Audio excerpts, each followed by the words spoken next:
Is luxury and high-end beauty actually good, or is it just a scam? Hi gorgeous, welcome back to the beauty room. My name is Elle if you're new, and today we are going to be chatting about luxury and high-end beauty products. I am going to be rapidly reviewing all of the luxury and high-end beauty products that I have tried and letting you know whether it's worth a splurge or if you should save your money on something else. Personally, I am someone that does prefer more high-end and mid-range beauty over drugstore makeup, and that's just because out of all of the things I've tried, for some reason I tend to reach for more mid-range high-end beauty products over drugstore makeup. And when it comes to drugstore makeup, I tend to try a lot of things and end up decluttering and not liking them. I prefer more quality over quantity, but that doesn't mean just because something is more expensive that they are more high quality. It just depends on your preferences, and it also depends on the product itself. There have definitely been some occasions where drugstore makeup has beat out a lot of my high-end luxury makeup, but that's going to be a whole nother video. Instead, today I'm going to be reviewing all of the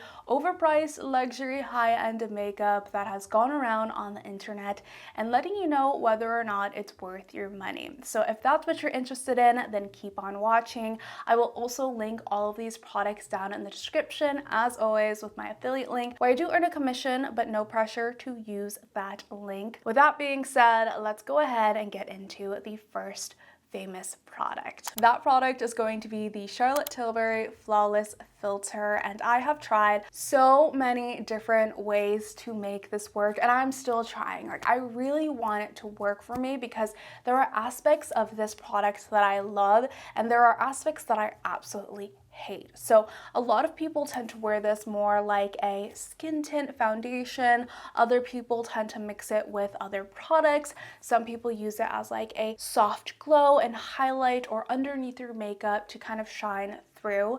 Personally, there's one aspect that I just cannot get over, and it's the fact that it doesn't completely set down and it just feels sticky on the skin, and I absolutely hate that. It makes me not want to use the product. I do really enjoy the way that it looks on the skin. Like, if I could wear it as a skin tint, I think I would really like it that way because the finish is beautiful. It's glowy without being like greasy looking, and if I mix it with other products like concealer and powder, it's gorgeous. But no matter if I set the product with powder or not, it just feels sticky on the skin. And I do have oily skin, so products like this, I've learned, don't really align with my preferences. I've also used it as something to put underneath my foundation, and truthfully, I just find that kind of pointless because if I want a glowy, hydrating base, I'm just going to use my sunscreen and my moisturizer. I don't need an extra product to do that. The best that this has really done for me is as a highlight, but I don't, again, wear a lot of highlight, and my skin tends to glow and give me a highlighter throughout the day. So for me, this product is not worth it in my opinion. I think that it is simply overpriced, especially because there have been so many other dupes and alternatives that have come out. For example, the Elle Halo Glow. I, again, do not like that one over this one because it's a lot more metallic than this one, but if you want an alternative, Elle Halo Glow is still such a very close formula. Won't really spot the difference. The only difference is the coloring. I feel like Charlotte has more like tanner, orange, warm tone shades versus the Elle Halo Glow. Another product I really like that's in comparison is the L'Oreal Lumi Glotion. It is not sticky. It's a thinner formula, and I do like it underneath my makeup if I wanted something like that. But again, after trying so many glowy products, I just realized for me, it's not worth the money, and it's not really worth splurging on something like that. And even if you did like a glowy product, if you wanted it to use as a skin tint, there's so many other cheaper alternatives that even work better that you can use over the Charlotte Tilbury Flawless Filter. So that's just my 2 cents. We're gonna move on to a product that I actually like, and that is the Hourglass Vanish Airbrush Primer. This stuff is Chef's Kiss, favorite product. I've been talking about it since I started this YouTube channel. It's my all-time favorite primer, and nothing has really beat this yet. Even drugstore primers, they've come close, but they're still not top tier, you know? They're still not replacing the Hourglass Airbrush primer. Now, if you already have like poreless skin, you don't have large pores, if you don't have like oily or combination skin, textured skin, I don't really think you need a primer. So in that aspect, I don't think it is worth paying. How much was this? I totally forgot to look up the prices of this. So the Charlotte Tilbury Airbrush Flawless Filter is $49. Again, like I said, I still stand by it. There's so many alternatives that you can get the same look with. You don't need to spend $49 on this at this point. And the Hourglass Vanish Airbrush Primer is really expensive. Like, I kind of feel ashamed talking about it sometimes. It's $58 for a primer. So again, if you're not someone that has like combo, oily, textured, pored skin where you want to blur your pores, you don't need a $58 primer. Honestly, you could go without it. But if you're someone that has my skin type and you do like to have more like a poreless makeup look that blurs your skin but also kind of moisturizes it, creates a beautiful base for foundation, then I highly recommend this. The closest drugstore alternative I would say is the NYX Marshmallow Primer, but it's still not the same. I don't feel it's as I don't know how to explain it. I don't know how to explain the difference. It's good enough as a comparison, but I still always reach for this one. So if you can splurge on it, and if you're looking for a really good primer, then I really would recommend the Hourglass Vanish Airbrush Primer. Next up in this lineup is the Givenchy, what is this called? Prisme Libre Loose Setting and Finishing Powder, and the full size is $60. I'm pretty sure I didn't spend $60 on this. I really hope I did, because that's crazy. I know prices have gone up, so this is probably more than I personally paid for it. And the mini size is $31. Insane pricing for a loose powder, I have to admit. And when I first got this, and honestly throughout the years, I have really enjoyed this powder. I've made it work. I love the finish of it, and I still think that the formula is really, really good. And it's something that I would recommend, but there is some things that I want to warn you about that might make you realize that it's not worth the price, at least for me. After trying so many powders and going back to this one, I still think that this is a really good formula. There's just some caveats that make me not want to repurchase it and make me not be able to recommend it as worth the $60 now, especially because I'm sure prices have risen. Prices have gone up. First of all, as you can tell, I have two different ones here. I have two different shades. The large one was the first one that I bought, which is in the shade number 4, and then the smaller one is in the shade number 5. So I liked the formula enough to rebuy and try a different color in the mini, but both were a fail in terms of shade. The one thing that I absolutely hate about this and why I wouldn't repurchase it or even recommend it if you're my skin tone personally is because the number 4 ends up mixing into like a gray shade, and the number 2 or number 5 ends up mixing into a very orange deep shade that doesn't work on my skin tone. So neither of these shades work perfectly for me, and for that reason I'm out. We are canceling her, we are firing her, and never repurchasing her or rehiring her again, okay? Because for $60 and for $31, it should be almost perfect, if not perfect, because that's so expensive, right? Now, if you are a lighter skin tone than me or a deeper skin tone than me, then I actually think you're gonna find something that works for you. Then I would recommend this. The formula is great, but I absolutely hate for my skin tone that there's nothing that really works. I also hate the gimmick of the 4 different shades. I just want them to come out with powder formulas that's just one color, like classic one color. I could care less about the gimmick of this. And then also warning, if you're sensitive to fragrance and scent, a lot of luxury beauty tends to have fragrance in it, and this does have a strong fragrance scent. It smells kind of like perfume baby powder, if that makes any sense. I don't hate it. It doesn't bother me, but again, for $60 to $31, if you are sensitive to fragrance, I don't want you to waste your money. So all in all, I have a love-hate relationship with this product. If they would just come out with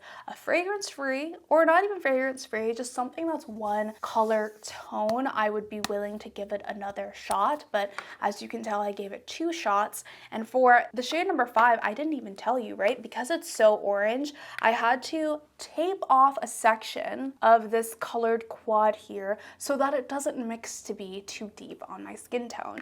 And even then, it gives me a bad taste in my mouth for how expensive this is, and then I have to try to make it work versus other makeup products that cost less and it works no matter what I do. Ran over about that powder. Let's move on to something more positive and actually surprising for me. This is the Dior Forever Glow Maximizer in the shade Rosy. It's a recent launch that I actually didn't purchase with my own money, so keep that in mind. My mom actually gave this to me and I was so excited because I'm interested in the product, but again, y'all know that glowy products, I'm just very skeptical about them because if they're too glowy, I just won't like them on my skin. So I try not to spend too much money on glowy products because I never know how it's going to appear on my textured skin. But because I was able to try this for free from my mother, thank you, Mom, I know you're probably watching this, I'm very excited to report to you that this is actually kind of good. So the shade is almost the exact shade. I wish I had the product to compare with you, but a very similar shade to Pinkgasm from Charlotte Tilbury. It has that highlighter blushy glow to it, but I like this better than the Charlotte Tilbury. This liquid highlighter retails for $45 and the Charlotte Tilbury one retails, I think it's $42. Yes, $42. So they're not that different in price, but with Dior, you get a better package. It's glass, it feels very substantial and luxury, and also instead of a cheap sponge tip applicator, you get the classic doe foot applicator and just a gorgeous luxury experience. So if that's what you're searching for and looking for, definitely recommend this. I also think the formula is slightly better in my opinion because it's not as metallic and glowy and highlightery as the Charlotte Tilbury one.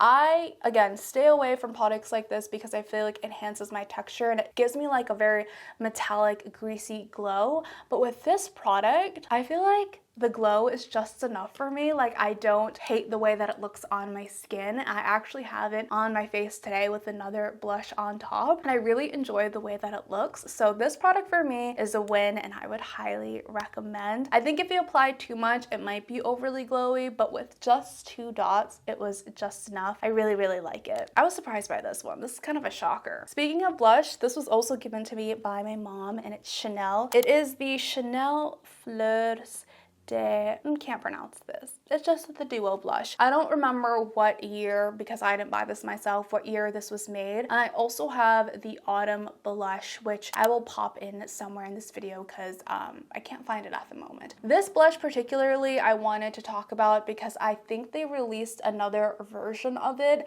and I personally really like the formula of this Chanel blush. Warning, it's about 60, well, let me just check actually. Wow, okay, this retails for $70, which is absolutely insane. And I think this came out in the year 2021 for their spring collection, which is kind of old, but I have to say I do like this formula, and they came out with new shades in a kind of similar formula. So if that's what you're looking for and you're willing to spend $70 on a blush, then I like it. There's really nothing else to say. If you've never bought a Chanel product before, I have to warn you, it's nothing like special in terms of packaging. Chanel makeup is not like weighted in gorgeous packaging. It's just plastic, and you're really paying for the name. So personally, I wouldn't have spent my own money on this. I'm really happy that I got it passed down on me because I can enjoy it. But if it were up to me, I don't think I will ever purchase another Chanel blush product in my life. And I say that because I actually purchased one of their fall blushes, and I just don't think there was any justification for that product. I don't think that I reached for it enough.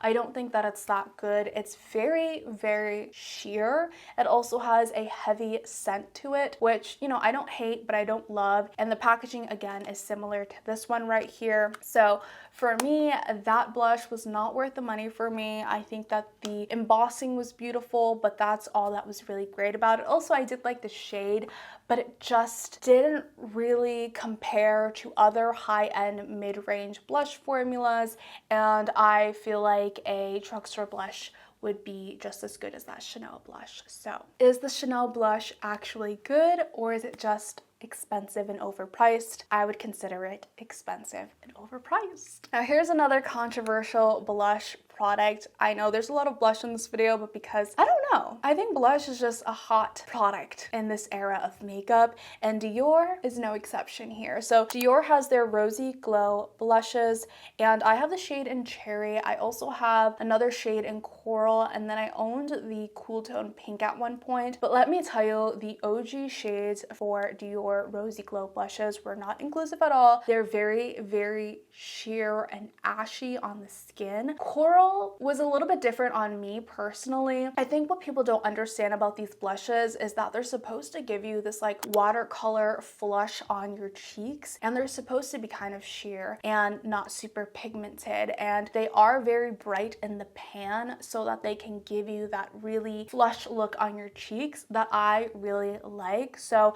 I know a lot of people hate on this product because of how expensive it is. It's about $40 and you're not getting a lot of pigment, but it's not meant to give you a lot of pigment, and that's why it's called like the Rosy Glow blush. I think for a lot of people it's not going to be worth the money. It's just considered expensive and overpriced, and I totally get it. But at this point they do have more shades available, so if you are interested in that kind of flush to the cheeks without being overly pigmented, then they do have shades that are available for more skin tones. Other than that, I think my personal stance on it is that I probably won't be buying another Dior Rosy Glow blush, only because I have so many blushes, and as much as I used to love these, I think that there are better blushes out there. So are they good? In my opinion, yes. But are they overpriced and just simply expensive? Yes. So I recommend it, but I also think that they're overpriced and expensive, so totally up to you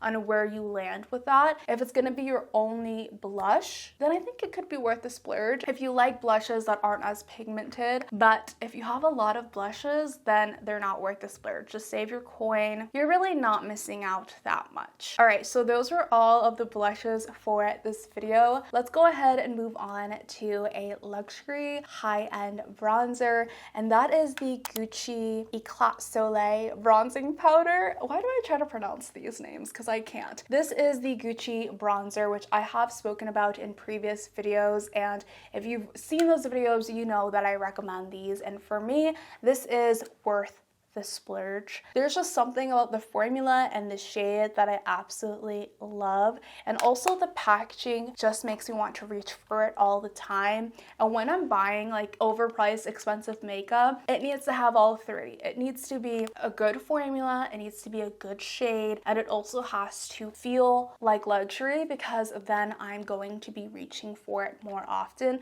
That's the whole point, I feel like, in justifying a luxury or high-end makeup purchase, is that you want it to be all of the above, you know? Because a lot of drugstore makeup and mid-range makeup is good nowadays, so there's really no justification for spending more money unless there's something a little extra you're getting, and for Gucci, they did it right in my opinion. The only thing is that the packaging is like fully lightweight plastic. I wish it was slightly more weighted. It feels like the Chanel like package, but because it doesn't look like so basic, it actually has like that vintage compact feel versus the Chanel one. I think that Gucci is doing it better. Not only that, they do have the embossing in the middle, and you also get a mirror, and there's a little brush on the inside here. This also has a scent, but it doesn't smell like too perfumey. It's not too strong. It's very soft and sweet. You can't really smell it on your face. And there's also a little bit of glitter in here, but again, don't be afraid of it because it doesn't really show up on the skin. It's very scattered. I don't know why they added in there, maybe to give you that more luxurious feel, but you don't really see it on the skin. I was really surprised how often I've reached for this since I've bought it. I think it's because it's the perfect shade for my skin tone, and the powder has just the right amount of pigment. It's very soft, and kind of blurring for the skin. It has that matte satin finish, but it's not too pigmented where it's hard to work with, and it's not too sheer where you feel like you wasted your money. So if you are looking for that almost perfect luxury bronzer, as long as you can find a shade in this range, I would highly recommend it. I think they have a lot of deeper shades and some lighter shades. Even though this is $65, if it's going to be your go-to bronzer, then I think you won't be disappointed, and it'll be something that you constantly use. Again, as long as you can find the right shade, because I think that's like the most important thing when it comes to finding the right bronzer. So is it good, or is it just overpriced and expensive? I would say that it's an actual good product. Wow, I feel like we have a lot of Dior in this video, but I think it's just because Dior is one of the more popular luxury brands that you can get at Sephora, and I tend to reach for a lot of Dior products and try out a lot of Dior products. So the next one is going to be their Dior Backstage Glow Face Palette. This comes with a white strobe highlight, a gold strobe highlight, a pink kind of blush highlight, and then a bronze blush highlight. Now, because this product is in their Backstage line, it's not as crazily priced. It's still kind of crazy, but it's $48. Again, you still get 4 different shades, and if you divide that by 4, it's about $12 for each one. So I don't think it's terrible. The packaging, it's also priced somewhat fairly in terms of packaging because it is just a basic hard plastic. Again, pricing is subjective, so keep that in mind when I mention that in this video. What's expensive to me might be cheap to you, and vice versa, so keep that in mind. This is a very popular Dior product, and I have to say the formula is really good for a highlighter. It's this kind of like, let's just say it's baked, but I could be wrong. It's like a baked formula, and it's like really hard pressed into the pan, but you get 4 different colors. And for me, I used to really just love mixing the shades because the top 2 shades were too light for me. So I would mix the champagne shade with the pink shade. Sometimes I would mix it with the brown shade, depending on what my makeup look called for. Now, I don't really wear a lot of highlighter, so because I have this palette, it has stopped me from buying a lot of other highlighters because there's so much variety in here and I can mix it together. So for that reason, I think that this palette is kind of versatile because, again, depending on your skin tone, you might be able to use this as a blush color. You might be able to use this as like a bronzing color, or you can mix the two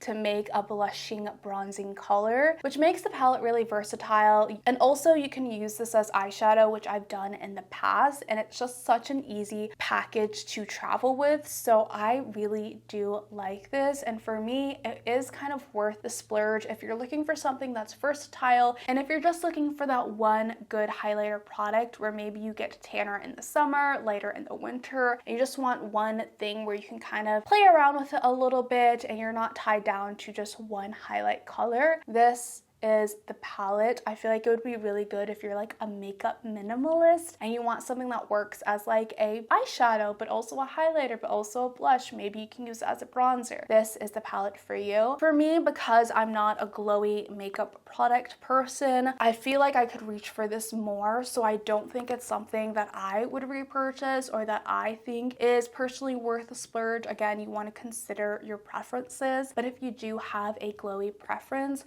I don't think you'll be disappointed in the quality of this product at all. So is it good, or is it just overpriced and expensive? I would say it's an actual good product. I don't think you're getting scammed with this one at all. This is the last Dior product of the video, I promise, but it's the Dior Lip Glow Color Reviver Balm. I also wanted to talk about the lip oil, but I feel like I've mentioned the lip oil many times before. Just quickly, I think that the lip oil is good. I personally really like it, but it is at this point just overpriced and expensive because there are so many better products and lip oils on the market, like the e.l.f. ones. But back to the actual Lip Glow Color Reviver Balm, which I feel like some people talk about, other people don't talk about. It's not as viral as the lip oil. First of all, let's just talk about the packaging because I think it's adorable. This is why I buy from Dior, because I think they have some of the best luxury packaging. I think it's just so cute and pretty. And this is in the shade particularly Mahogany.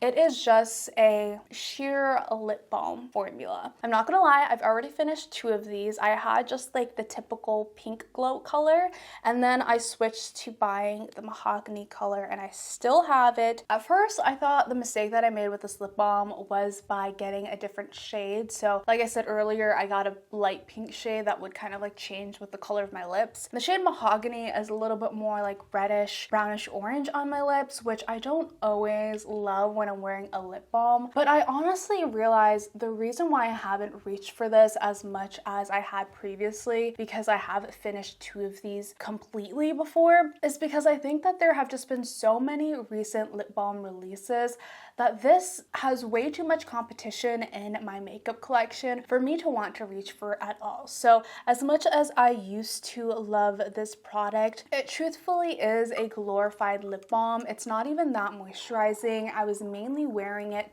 to just give some color onto my lips without making me look like I was wearing makeup. And I still think that's the reason that I would potentially repurchase this again in the future, is because I want the color. I love the packaging. I love throwing it in my bag. But again, is it actually a good product, or is it just expensive and overpriced? I would say this product is just simply expensive and overpriced. It's a glorified lip balm that isn't even really hydrating on your lips. The only time I could see myself or someone else splurging on this is just because of the packaging and the color and the feel of it.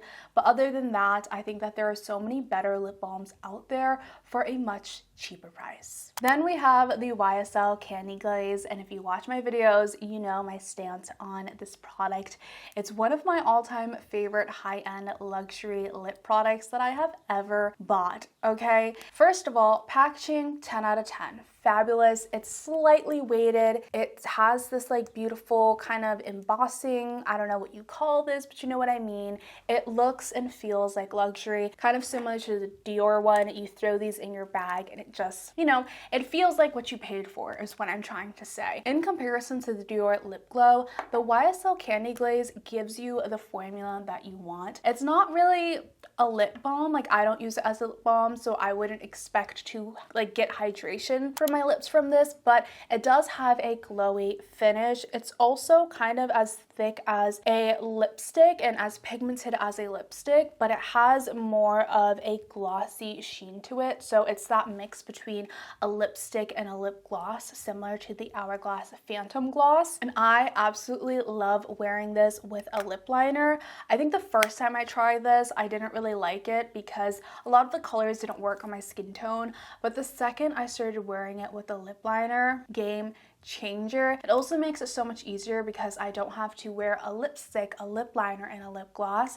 I can just put a lip liner on and then pair it with this kind of lip gloss lipstick hybrid, and it's just less steps in my makeup routine. So highly recommend this if you're looking for something that's a good lip formula, gives you a glowy finish, is pigmented, and also has a beautiful package to it that feels like what you paid for. It is $42, but because it checks all of my boxes, for me, I do think that this is good and not just simply an expensive product. Next up is the Armani Beauty Liquid Eyeshadows. This retails, I think, for about $36. And if you look at this and you see what this product is, you're probably like, holy crap, that is overpriced and expensive for a liquid eyeshadow. And I agree with you. It's insanely priced, and I hesitated buying this for a really long time. But I have to say, it is one of my favorite liquid eyeshadow products that I have ever tried, or just like one and done eyeshadow products. So I used to really love the About Face liquid eye paints, but as the name says, it's an eye